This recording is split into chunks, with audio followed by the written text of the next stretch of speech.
ಭಾರತ ಕಂಡ ಹಲವು ಪ್ರಸಿದ್ಧ ವ್ಯಕ್ತಿಗಳಲ್ಲಿ ಮಹಾತ್ಮ ಗಾಂಧೀಜಿ ಅಗ್ರಗಣ್ಯರು. ಇವರು ಕೇವಲ ಒಬ್ಬ ವ್ಯಕ್ತಿಯಾಗಿರದೆ ಶಕ್ತಿಯಾಗಿ ಭಾರತದ ಸ್ವಾತಂತ್ರ್ಯದ ಕನಸನ್ನು ಅಹಿಂಸಾತ್ಮಕ ವಿಧಾನಗಳಿಂದ ನನಸಾಗಿಸಿದ ಮಹಾಪುರುಷ ಎಂದು ಹೇಳಿದರೆ ತಪ್ಪಾಗಲಿಕ್ಕಿಲ್ಲ.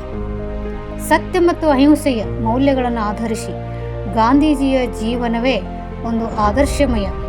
ರಾಜಕೀಯವನ್ನು ಧಾರ್ಮಿಕಗೊಳಿಸುವ ಮತ್ತು ಧರ್ಮವನ್ನು ಲೌಕಿಕಗೊಳಿಸುವ ಪ್ರಯತ್ನದಲ್ಲಿ ಯಶಸ್ವಿಯಾದ ಜಗತ್ತಿನ ಏಕೈಕ ವ್ಯಕ್ತಿ ಎಂದು ಹೇಳಬಹುದು. ವೀಕ್ಷಕರೇ, ಇವತ್ತಿನ ವಿಡಿಯೋದಲ್ಲಿ ಭಾರತದ ರಾಷ್ಟ್ರೀಯ ಹೋರಾಟದಲ್ಲಿ ಇವರ ಪಾತ್ರವೇನು ಅನ್ನೋದನ್ನು ಅರಿತುಕೊಳ್ಳೋಣ. ಗಾಂಧೀಜಿ ಆಧುನಿಕ ಭಾರತದ ರಾಜಕೀಯ ಚಿಂತಕರಾಗಿದ್ದು, ಜಗತ್ತಿಗೆ ಉಪಯುಕ್ತವಾದ ರಾಜಕೀಯ ಸಿದ್ಧಾಂತಗಳನ್ನು ಪರಿಚಯಿಸಿದವರು. ಭಾರತದ ಸ್ವಾತಂತ್ರ್ಯದ ಕನಸನ್ನು ಅಹಿಂಸಾತ್ಮಕ ವಿಧಾನಗಳಿಂದ ನನಸಾಗಿಸಿದವರು. ಸತ್ಯ ಮತ್ತು ಅಹಿಂಸೆಯ ಮೌಲ್ಯಗಳ ಆಧರಿಸಿ ಜೀವನವನ್ನು ಆದರ್ಶಮಯವಾಗಿ ಹೊಂದಿರುವಂಥ ಗಾಂಧೀಜಿ ಎಂದಿಗೂ ಪ್ರಭಾವಶಾಲಿಯಾಗಿರುವ ಚಿಂತನೆಗಳುಳ್ಳ ತತ್ವಗಳನ್ನು ಆಳವಾಗಿ ಅಭ್ಯಸಿಸಿದವರು. ಗಾಂಧೀಜಿಯವರನ್ನು ರಾಜಕಾರಣಿಗಳಲ್ಲಿ ಸಂತ ಅಥವಾ ಸಂತರಲ್ಲಿಯೇ ರಾಜಕಾರಣಿ ಎಂದು ಪರಿಗಣಿಸುತ್ತಾರೆ. ಪ್ರಸ್ತುತ ಭಾರತೀಯರು ಬಾಪು ಅಥವಾ ಮಹಾತ್ಮ ಎಂದು ಪ್ರೀತಿಯಿಂದ ಕರೆಯಲ್ಪಡುವ ಗಾಂಧೀಜಿ ಭಾರತದ ರಾಷ್ಟ್ರೀಯ ಹೋರಾಟದಲ್ಲಿ ಅತ್ಯಂತ ಮಹತ್ವದ ಪಾತ್ರವನ್ನು ವಹಿಸಿದ್ದಾರೆ. ಈಗಾಗಲೇ ತಮಗೆ ಗೊತ್ತಿರುವಂತೆ ಭಾರತಕ್ಕೆ ವ್ಯಾಪಾರದ ಉದ್ದೇಶಕ್ಕಾಗಿ ಆಗಮಿಸಿರುವಂಥ ಯುರೋಪಿಯನ್ ದೇಶಗಳಲ್ಲಿ ಬ್ರಿಟಿಷರು ಅಂತಿಮವಾಗಿ ಭಾರತದಲ್ಲಿ ನೆಲೆಯೂರಿದವರು. ಭಾರತೀಯ ಆಡಳಿತಗಾರರನ್ನು ತಮ್ಮ ಒಡೆದು ಆಳುವ ನೀತಿ ಮತ್ತು ದತ್ತು ಮಕ್ಕಳಿಗೆ ಹಕ್ಕಿಲ್ಲ, ಉತ್ತರಾಧಿಕಾರತ್ವದ ಹಕ್ಕಿಲ್ಲ ಎಂಬ ತತ್ವ ಸಹಾಯಕ ಸೈನ್ಯ ಪದ್ಧತಿಯ ನೆರವಿನಿಂದ ಬ್ರಿಟಿಷರು ಭಾರತವನ್ನು ನಿಯಂತ್ರಿಸತೊಡಗಿದರು.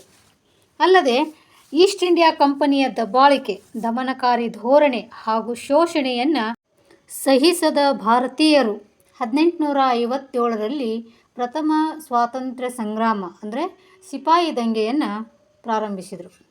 ಆಗ ಕಂಪನಿಯ ಆಡಳಿತ ಅಂತ್ಯಗೊಂಡಿತಾದರೂ ಬ್ರಿಟಿಷ್ ಸರ್ಕಾರ ನೇರವಾಗಿ ಭಾರತವನ್ನು ನಿಯಂತ್ರಿಸತೊಡಗಿತು.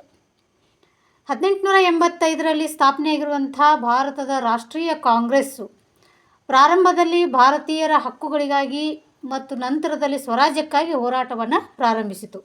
ಆದರೆ ಮಂದಗಾಮಿ ತೀವ್ರಗಾಮಿ ಗುಂಪುಗಳ ನಡುವಿನ ಒಂದು ಸೌಹಾರ್ದತೆಯ ಕೊರತೆಯಿಂದ ಈ ಭಾರತೀಯರ ಸ್ವರಾಜ್ಯದ ಕನಸು ನನಸಾಗಲೇ ಇಲ್ಲ.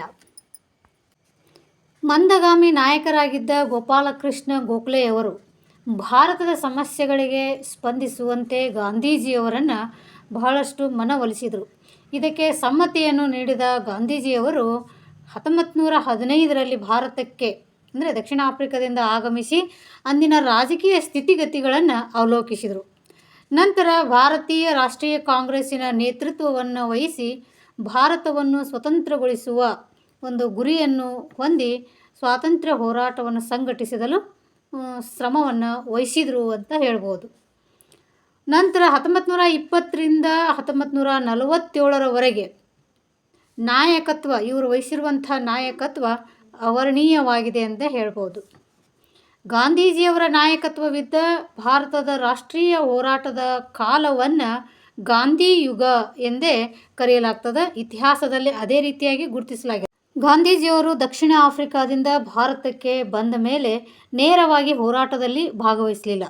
ಕೆಲವು ಕಾಲ ಭಾರತದ ಅಂದಿನ ಸ್ಥಿತಿಗತಿಗಳನ್ನು ಮೊದಲು ಅವಲೋಕನ ಮಾಡ್ತಾರೆ. ನಂತರ ಒಂದು ವಿನೂತನ ಮಾದರಿಯ ಹೋರಾಟಕ್ಕೆ ಅಹಿಂಸಾತ್ಮಕ ಒಂದು ವಿಧಾನವನ್ನು ಅಳವಡಿಸಲು ಪ್ರಯತ್ನವನ್ನು ಮಾಡ್ತಾರೆ. ಹಾಗಾಗಿ ಅವರ ಒಂದು ಹೋರಾಟವನ್ನು ಆರಂಭಿಕ ಹೋರಾಟ ಎಂಬ ಶೀರ್ಷಿಕೆಯಿಂದ ಹಲವಾರು ಹಂತಗಳಲ್ಲಿ ನಡೆಸಲಾಗ್ತಾರೆ. ಆ ಹಂತಗಳು ಯಾವುವು ಅನ್ನೋದನ್ನು ನೋಡೋದಾದರೆ, ಮೊದಲನೇದಾಗಿ ಚಂಪಾರಣ್ಯ ಸತ್ಯಾಗ್ರಹ ಅಂತ ಹೇಳಾಗುತ್ತೆ. ನಂತರ ಅಹಮದಾಬಾದ್ ಮಿಲ್ ಮುಷ್ಕರ, ನಂತರ ಖೇಡಾ ಚಳುವಳಿ, ನಂತರ ರೌಲಟ್ ಕಾಯ್ದೆ ವಿರುದ್ಧದ ಹೋರಾಟ ಮತ್ತು ಜಾಲಿಯನ್ ವಾಲಾಬಾಗ್ ಹೋರಾಟ. ಈ ರೀತಿಯಾಗಿ ಹಲವಾರು ಹಂತಗಳಲ್ಲಿ ಅವರು ಹೋರಾಟವನ್ನು ಮಾಡಿದ್ರಿಂದ ಈ ಹಂತವನ್ನು ಆರಂಭಿಕ ಹೋರಾಟಗಳ ಒಂದು ಹಂತ ಅಂತ ನಾವು ಹೇಳ್ಬೋದು.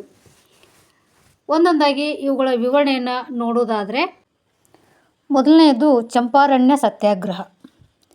ಬಿಹಾರದ ಚಂಪಾರಣ್ಯ ಪ್ರದೇಶದ ಸುತ್ತಲಿನ ರೈತರು ಬ್ರಿಟಿಷರಿಂದ ಬಹಳಷ್ಟು ಸಂಕಷ್ಟಕ್ಕೆ ಗುರಿಯಾಗಿದ್ದರು.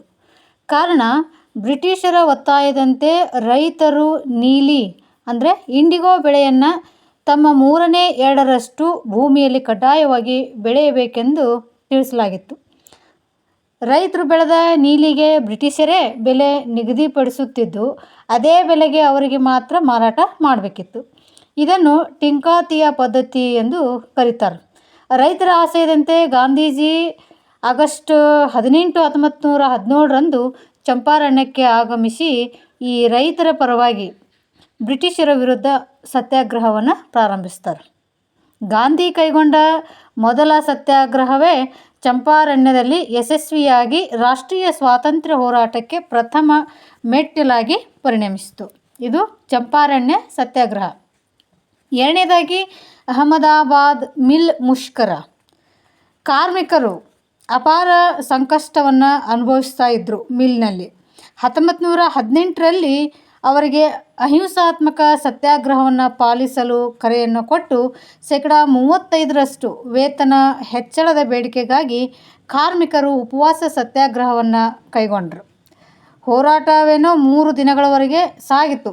ಅಂತಿಮವಾಗಿ ಮಿಲ್ಲಿನ ಮಾಲೀಕರು ಕಾರ್ಮಿಕರ ಒಂದು ವೇತನದ ಹೆಚ್ಚಳ ಮಾಡೋದಕ್ಕೆ ಸಮ್ಮತಿಯನ್ನು ಕೊಟ್ಟರು. ಇದು ಗಾಂಧೀಜಿಯವರ 2ನೇ ಹೋರಾಟದ ಯಶಸ್ಸು ಅಂತ ಹೇಳ್ಬೋದು. ಇದು ಸ್ವಾತಂತ್ರ್ಯ ಹೋರಾಟಕ್ಕೆ ಇನ್ನಷ್ಟು ಬಲವನ್ನು ನೀಡಿತು. ನಂತರ 3ನೇದಾಗಿ ಖೇಡಾ ಚಳವಳಿ. ಬರಗಾಲ ಮತ್ತು ಪ್ರವಾಹಗಳಿಂದ 1918ರಲ್ಲಿ ಖೇಡಾ ರೈತರ ಬೆಳೆ ನಾಶವಾಗಿತ್ತು. ಆದರೆ ಬ್ರಿಟಿಷರು ರೈತರ ನಷ್ಟವನ್ನು ಲೆಕ್ಕಿಸದೆ ನಿಗದಿತ ಭೂ ಕಂದಾಯವನ್ನು ವಸೂಲಿ ಮಾಡಲು ಮುಂದಾಗಿದ್ದರು. ಆಗ ಗಾಂಧಿ ಖೇಡಾದ ರೈತರಿಗೆ ಭೂಮಿಯ ಮೇಲಿನ ಕರವನ್ನು ನೀಡದಂತೆ ಕರೆಯನ್ನು ಕೊಡಕ್ಕೆ ಹೋಗ್ಬೇಡ್ರಿ ಅಂತ ಹೇಳ್ತಾರೆ. ಗಾಂಧೀಜಿಯವರ ನೇತೃತ್ವದ ಕರ ನಿರಾಕರಣೆ ಹೋರಾಟಕ್ಕೆ ಮಣಿದ ಸರ್ಕಾರವು ರೈತರು ಮಾತ್ರ ಕರ ನೀಡುವಂತೆ ಸೂಚನೆಯನ್ನು ಕೊಡ್ತದೆ. ಇದರಿಂದಾಗಿ ಖೇಡಾದ ಬಹುತೇಕ ರೈತರು ನಿಟ್ಟುಸಿರು ಬಿಡ್ತಾರೆ. ರಾಷ್ಟ್ರೀಯ ಹೋರಾಟದಲ್ಲಿ ಇದು ಕೂಡ ಗಾಂಧೀಜಿಯ ಒಂದು ಯಶಸ್ಸು ಅಂತಲೇ ಹೇಳ್ಬೋದು. ನಂತರ 4ನೇದಾಗಿ ರೌಲಟ್ ಕಾಯ್ದೆ ವಿರುದ್ಧದ ಹೋರಾಟ. ಬ್ರಿಟಿಷರು ಮೊದಲನೇ ಮಹಾಯುದ್ಧದ ಹಿನ್ನೆಲೆಯಲ್ಲಿ ತಮ್ಮ ವಸಾಹತುಗಳಲ್ಲಿ ಸಾರ್ವಜನಿಕ ಅಶಾಂತಿ ಮತ್ತು ಸರ್ಕಾರದ ವಿರುದ್ಧದ ಪಿತೂರಿಗಳನ್ನು ನಿಯಂತ್ರಿಸಲು ಈ ರೌಲಟ್ ಕಾಯ್ದೆಯನ್ನು ಜಾರಿಗೆ ತರ್ತಾರೆ. ಅರಾಜಕ ಮತ್ತು ಕ್ರಾಂತಿಕಾರಕ ಅಪರಾಧಗಳ ಕಾಯ್ದೆ ಹೆಸರುಳ್ಳ ಈ ಕಾಯ್ದೆ ರೂಪಿಸಿದ ಆಯೋಗದ ಅಧ್ಯಕ್ಷ ಸಿಡ್ನಿ ರೌಲೆಟ್. ಈ ಕಾರಣಕ್ಕೆ ಕಾಯ್ದೆಗೆ ರೌಲಟ್ ಕಾಯ್ದೆ ಎಂಬ ಹೆಸರು ಬರ್ತದೆ. 1919ರಲ್ಲಿ ರೌಲಟ್ ಕಾಯ್ದೆ ಜಾರಿಗೆ ಬಂತು. ಸಂಶಯಾಸ್ಪದ ವ್ಯಕ್ತಿಗಳನ್ನು ಬಂಧಿಸಿ ವಿಚಾರಣೆ ನಡೆಸುವಂಥ ಅವಕಾಶವನ್ನು ಈ ಕಾಯ್ದೆ ಸರ್ಕಾರಕ್ಕೆ ನೀಡಿತಲ್ಲದೆ ಬಂದಿ ಪ್ರತ್ಯಕ್ಷೀಕರಣ ಲೇಖವನ್ನು ರದ್ದುಗೊಳಿಸಿತ್ತು. ಹೀಗಾಗಿ ಈ ಕಾಯ್ದೆಯ ದುರುಪಯೋಗಗೊಂಡು ಜನರ ನಾಗರಿಕ ಮತ್ತು ರಾಜಕೀಯ ಸ್ವಾತಂತ್ರ್ಯ ಧಕ್ಕೆ ಆಯಿತು ಅಂತ ಹೇಳ್ಬೋದು. ಆ ಕಾರಣಕ್ಕಾಗಿ ಆತಂಕ ವ್ಯಕ್ತಪಡಿಸಿದಂಥ ಗಾಂಧಿ ಮಾರ್ಚ್ 1, 1919ರಂದು ಇದನ್ನು ಖಂಡಿಸ್ತಾರೆ. ಜೊತೆಗೆ ಸತ್ಯಾಗ್ರಹ ಸದಸ್ಯರು ಭಾರತದಾದ್ಯಂತ 1919ರಲ್ಲಿ ಹೋರಾಟವನ್ನು ನಡೆಸಲು ಜನರಿಗೆ ಕರೆಯನ್ನು ಕೊಡ್ತಾರೆ. ಅನೇಕ ಸತ್ಯಾಗ್ರಹ ಸಭಾದ ಸದಸ್ಯರು ರೌಲಟ್ ಕಾಯ್ದೆ ಉಲ್ಲಂಘಿಸಿ ಬಂಧನಕ್ಕೂ ಒಳಗಾಗ್ತಾರೆ. ಈ ಹಿನ್ನೆಲೆಯಲ್ಲಿ ಪಂಜಾಬಿನ ನಾಯಕರಾಗಿರುವಂಥ ಸೈಫುದ್ದೀನ್ ಕಿಚ್ಲು ಹಾಗೂ ಡಾಕ್ಟರ್ ಸತ್ಯಪಾಲ್ ಬ್ರಿಟಿಷರಿಂದ ಬಂಧನಕ್ಕೆ ಒಳಗಾಗ್ತಾರೆ. 5ನೇದಾಗಿ ಜಲಿಯನ್ ವಾಲಾಬಾಗ್ ಹೋರಾಟ. ಪಂಜಾಬಿನ ಅಮೃತಸರದಲ್ಲಿ ಬೈಸಾಖಿ ಹಬ್ಬದಂದು ಬಂಧಿತರಾಗಿರುವಂಥ ತಮ್ಮ ನಾಯಕರಾದ ಡಾಕ್ಟರ್ ಸೈಫುದ್ದೀನ್ ಕಿಚ್ಲು ಹಾಗೂ ಡಾಕ್ಟರ್ ಸತ್ಯಪಾಲ್ ಇವರ ಬಂಧನವನ್ನು ವಿರೋಧಿಸುವುದಕ್ಕಾಗಿ ಜನರು ಏಪ್ರಿಲ್ 13, 1919 ಸಾಯಂಕಾಲ ಜಲಿಯನ್ ವಾಲಾಬಾಗ್ ಎಂಬಲ್ಲಿ ಒಂದುಗೂಡಿರ್ತಾರೆ. ಅದರ ಹಿಂದಿನ ದಿವಸ ಹಿಂಸಾಚಾರದಿಂದಾಗಿ ಅನೇಕ ಸಭೆಗಳನ್ನು ಬ್ರಿಟಿಷರು ನಿಷೇಧ ಕೂಡ ಮಾಡಿರ್ತಾರೆ. ಆದರೆ ಅದು ಜನರಿಗೆ ಗೊತ್ತಿರೋದಿಲ್ಲ. ಶಾಂತಿಯುತವಾಗಿ ಮುಂದಿನ ಪ್ರತಿಭಟನಾ ವಿಧಾನವನ್ನು ಚರ್ಚಿಸುವುದಕ್ಕಾಗಿ ಹಲವಾರು ಹೋರಾಟಗಾರರು ಗುಂಪನ್ನು ಸೇರಿರ್ತಾರೆ. ಈ ಒಂದು ಗುಂಪು ಅಥವಾ ಹೋರಾಟಗಾರರ ಮೇಲೆ ಜನರಲ್ ಡಯರ್ ಗುಂಡಿನ ಮಳೆಯನ್ನು ಗರೆಯಲು ಆದೇಶವನ್ನು ನೀಡಿಬಿಡ್ತಾನೆ. ಇದರ ಪರಿಣಾಮವಾಗಿ ನಿರಾಯುಧ ಆಗಿರುವಂಥ ಸತ್ಯಾಗ್ರಹಿಗಳು ಏನಿರ್ತಾರೆ ಆ ಇಡೀ ಗುಂಪು ಹತ್ಯಾಕಾಂಡಕ್ಕೆ ಒಳಗಾಗ್ತದೆ. ಅಂದರೆ 379 ಜನರು ಸಾವನ್ನಪ್ಪಿದರೆ 700ಕ್ಕೂ ಹೆಚ್ಚಿನ ಜನರು ಗಾಯಗೊಳ್ತಾರೆ. ಈ ಘಟನೆ ಗಾಂಧಿ ಹೋರಾಟವನ್ನು ಮತ್ತಷ್ಟು ತೀವ್ರಗೊಳಿಸೋದಕ್ಕೆ ಕಾರಣವಾಗ್ತೈತಿ. ನೂರಾರು ಜನರ ಒಂದು ಅಮಾನುಷ ಹತ್ಯೆಯನ್ನು ಪ್ರತಿಭಟಿಸಲು ಈ ರವೀಂದ್ರನಾಥ್ ಟ್ಯಾಗೋರರು ನೈಟ್ಹುಡ್ ಎಂಬ ಪ್ರಶಸ್ತಿಯನ್ನು ಮೇ 30, 1919 ಸರ್ಕಾರಕ್ಕೆ ವಾಪಸ್ಸು ನೀಡ್ತಾರೆ. ಈ ಹೋರಾಟದ ಗಂಭೀರತೆಯನ್ನು ಅರಿತ ಸರ್ಕಾರ ಜಲಿಯನ್ ವಾಲಾಬಾಗ್ ನರಮೇಧದ ವಿಚಾರಣೆಗೆ 8 ಜನ ಸದಸ್ಯರುಗಳನ್ನುಳ್ಳ ನ್ಯಾಯಮೂರ್ತಿ ಹಂಟರ್ ಆಯೋಗವನ್ನು ರಚನೆ ಮಾಡ್ತದೆ. ಆದರೆ ಗಾಂಧಿ ಇದನ್ನು ವೈಟ್ ವಾಶ್ ಎಂಬುದಾಗಿ ಟೀಕೆಯನ್ನು ಮಾಡ್ತಾರೆ. ಅಕ್ಟೋಬರ್ 1919ರಲ್ಲಿ ಪಂಜಾಬಿಗೆ ತೆರಳಲು ಅವಕಾಶ ದೊರೆತಾಗ ಗಾಂಧೀಜಿಯವರು ಹಳ್ಳಿಗೂ ಸುತ್ತಿ ಈ ನರಮೇಧದ ಸಾಕ್ಷಿ ಆಧಾರಗಳನ್ನು ಸಂಗ್ರಹಿಸಿ ಒಂದು ವರದಿಯನ್ನು ತಯಾರು ಮಾಡ್ತಾರೆ. ಇದಿಷ್ಟು ಆರಂಭಿಕ ಹೋರಾಟಗಳಲ್ಲಿ ಗಾಂಧೀಜಿಯವರು ವಹಿಸಿರುವಂಥ ಪ್ರಮುಖ ಪಾತ್ರಗಳು.